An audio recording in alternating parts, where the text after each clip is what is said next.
Right. As soon as they have completed the term of 80 years, when they arrive the age of 80, what happens? They are looked on as dead in law. So at the age of 80, legally they are dead. They are not living anymore. The law admits them as dead people. Their heirs immediately succeeded to their estates. So all the children, all the inheritors own their possessions and properties. So their houses are given to their children and their relatives and their grandchildren. And they lose everything because they don't exist by law, legally. Only a small pittance is reserved for their support, and the poor ones are maintained at the public charge. So they are sent to the public homes to live, and they have no homes anymore and no property anymore. And they live outside the city. At 90, they lose their teeth and hair, and they have at that age no distinction of taste. So they don't taste anything, they can't drink and eat anything, but eat and drink whatever they can get without relish or appetite, so they don't get the taste of anything they eat or drink. The diseases they were subject to still continue without increasing and diminishing. The next paragraph. The language of this country being always upon the flux, the Struldbrugs of one age do not understand those of another. Neither they are able, after 200 years, to hold any conversation. This was, the next paragraph, this was the account given me of the Struldbrugs as near as I can remember. I afterwards saw five or six of different ages, the youngest not above 200 years old.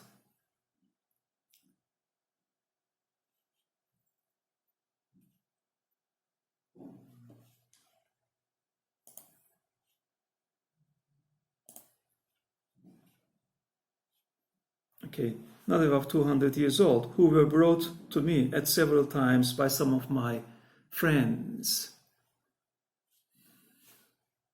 Okay, I think the connection is gone now.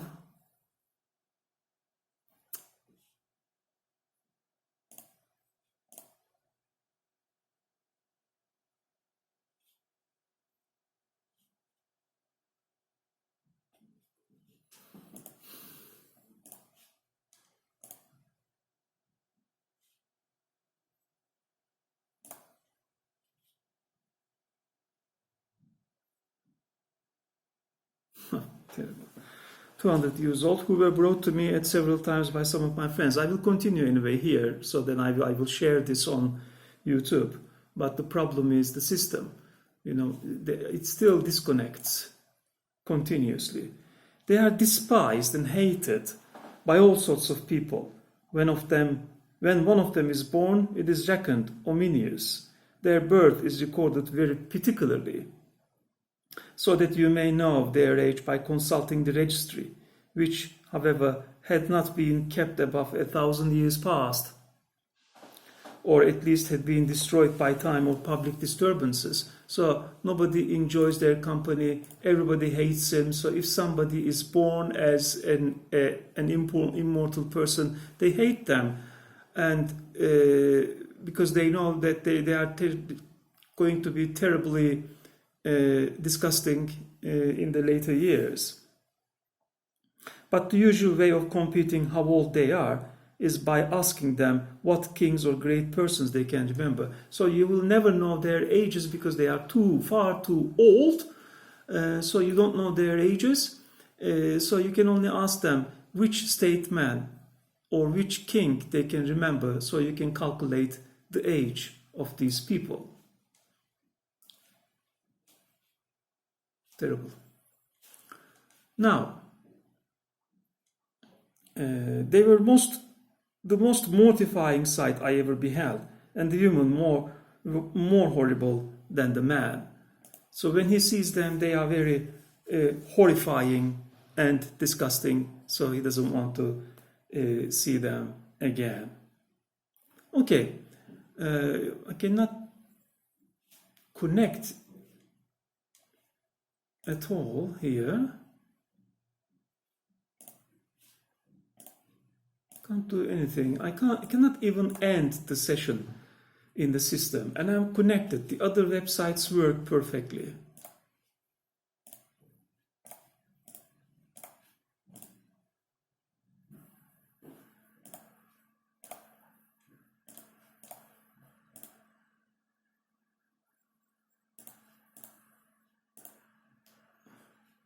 The other websites seem to work perfectly, but in this system, it doesn't work. Yes, the other websites work fine.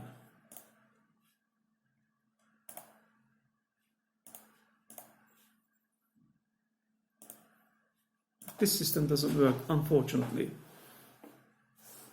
Okay, now, in the next chapter, chapter 11, the author leaves Lagnac and sails to Japan.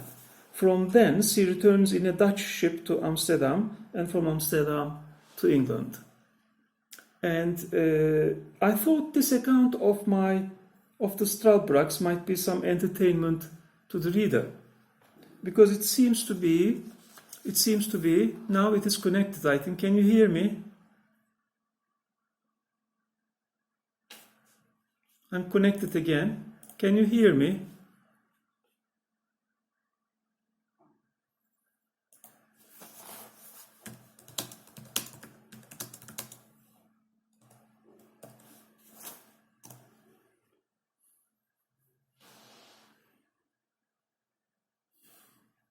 Okay, because there was a disconnection for a few minutes. You couldn't hear me. All right, in chapter 11, he is leaving this country. I thought this account of the Straalbrug's might be some entertainment to the reader, because it seems to be a little out of the common way. At least I do not remember to have met the like in any book of travels and had come to my hands.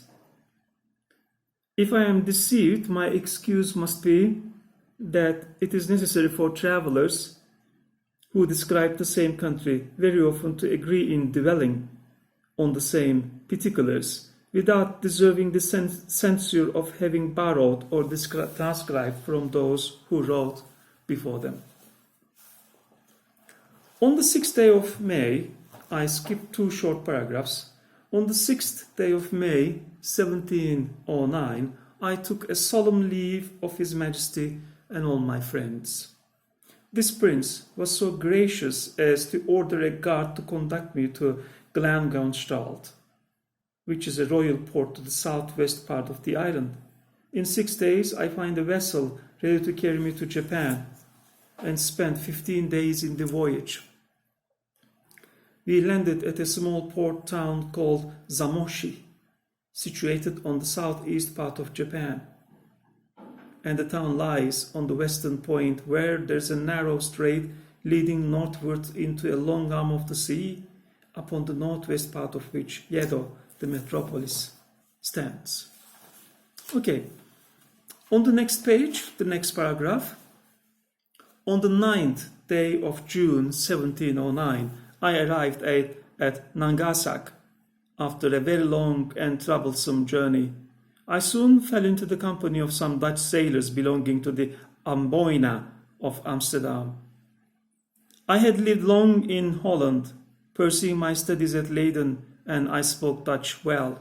The seamen soon knew from whence I came last. They were curious to inquire into my voyages and course of life. I made up a story as short and probable as I could, but concealed the greatest part. I knew many persons in Holland. I was able to invent names for my parents, whom I pretended to be obscure people in the province of Gelderland. All right. And the next paragraph, his travel continues. His travel to England continues. Nothing happened worth mentioning in this voyage. We sailed with a fair wind to the Cape of Good Hope, South Africa, where we stayed only to take in fresh water. On the 10th of April, we arrived safe at Amsterdam, having lost only 3 men by sickness in the voyage, and the 4th who fell from the foremast into the sea, not far from the coast of Guinea. From Amsterdam, I soon after set sail for England in a small vessel belonging to that city. On the 16th of April, 1710, we put in at the Downs. I landed the next morning, and I saw once more my native country after an absence of 5 years and 6 months complete. I went straight to Redriff, where I arrived the same day at 2 in the afternoon, and I found my wife and family in good health. Okay, this is all for today. I'm ending this session. So his adventures in this strange land has come to an end, and in the next part he will go to the land of the horses. Okay, see you next week.